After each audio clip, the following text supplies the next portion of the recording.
संध्याकाळची दिवा लागण्याची टाईम झाली. आता दिवाबत्ती केली. माझ्याकडे ही गणपतीची मूर्ती आहे, नुसती देवाची पूजा करायची म्हटलं तर आणि हे घंटी वगैरे घेतली आणि हे अशी पूजा मी करते.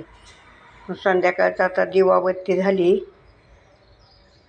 तर आता पंढरपूरला गेले म्हणजे विठ्ठल रुक्मिणीची मूर्ती आणते. मी रोज हरिपाठ वाचते, रोज संध्याकाळी हरिपाठ घेते. ही खाली हरिपाठ आणि ही 2 पुस्तकं आहे, खाली ज्ञानेश्वरी आहे. रोज आपलं असं पूजा करते.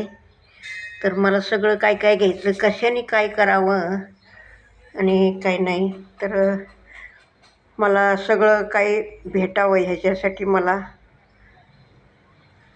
तुमची मदतीची गरज आहे. तर मी रोज अशी ही पूजा करीत असते. तर कशी वाटली पूजा माझी हे नक्की सांगा. दुसरा एक व्हिडिओ बनवते आता.